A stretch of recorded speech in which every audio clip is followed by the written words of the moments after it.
Steve Jobs was born on February 24, 1955, in San Francisco, California.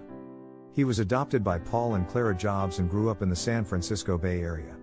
Steve Jobs was a creative and curious individual from a young age.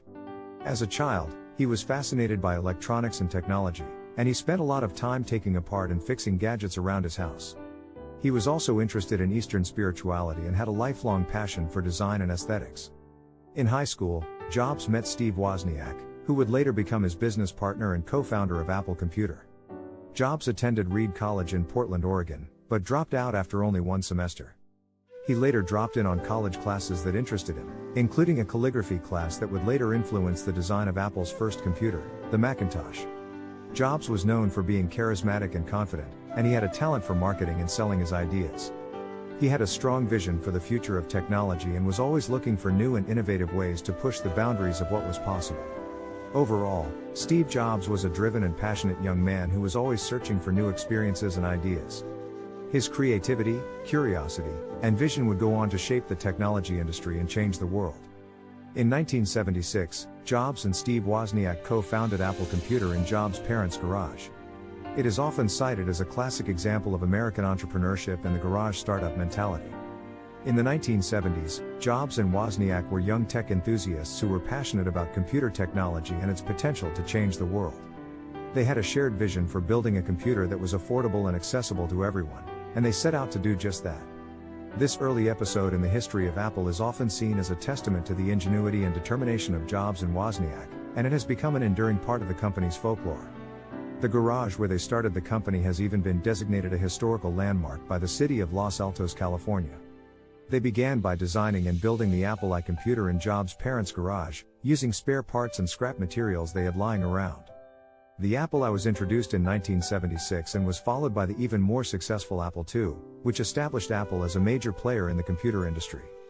The company's first product, the Apple I, was introduced the following year and was followed by the Apple II, which became wildly popular and established Apple as a major player in the computer industry. The Apple I was introduced in 1976 and was one of the first commercially available personal computers. It was designed and built by Steve Wozniak, with help from Steve Jobs. The Apple I was a simple circuit board with a microprocessor, memory, and basic input/output circuitry, and it required users to supply their own keyboard, monitor, and power supply. Despite its simplicity, the Apple I was well received by hobbyists and tech enthusiasts, and it established Apple as a player in the personal computer market.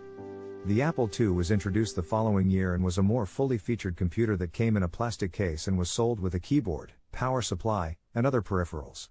It was designed to be accessible and easy to use, and it quickly became popular with both home and business users.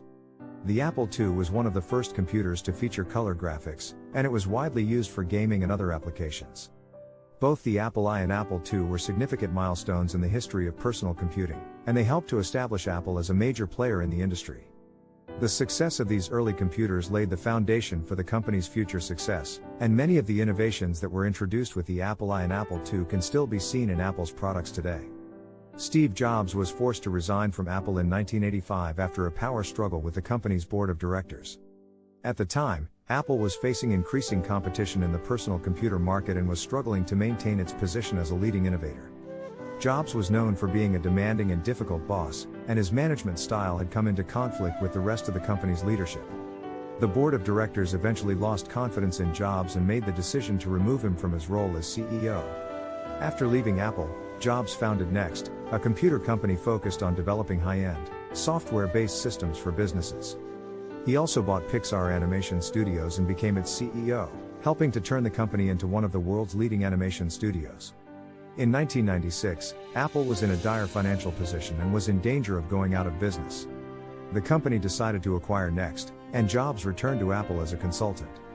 He quickly took on a larger role within the company, and he was officially named interim CEO in 1997. Under Jobs' leadership, Apple underwent a major resurgence. He introduced new products such as the iMac, the iPod, the iPhone, and the iPad, which helped to transform the company into one of the most valuable and innovative technology companies in the world.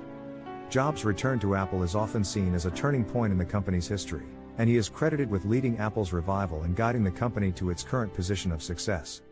Jobs was known for his vision, design sense, and marketing savvy. He was also known for his demanding and sometimes abrasive personality.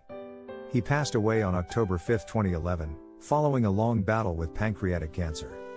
Steve Jobs' battle with pancreatic cancer was a difficult and heartbreaking episode in his life. Jobs was diagnosed with pancreatic neuroendocrine tumor, a rare form of pancreatic cancer, in 2003. Despite the diagnosis, Jobs initially chose to keep the news of his illness private and continued to work at Apple. However, as his condition worsened, Jobs took several leaves of absence from the company for medical treatments and procedures. In August 2011, Jobs announced that he was stepping down as CEO of Apple due to his health problems, and he passed away just a few months later, on October 5, 2011. Jobs' death was a shock to many people, and it was a loss felt around the world. He was widely regarded as a visionary and a transformative leader, and his contributions to the technology industry had a profound impact on the world. Jobs' death was a heartbreaking moment for his family, friends, and colleagues, and it marked the end of an era in the history of technology. These are just a few of the most notable stories from Steve Jobs' life. If you'd like to write a longer article, I would recommend doing additional research to get a more in-depth understanding of Jobs and his impact on the technology industry.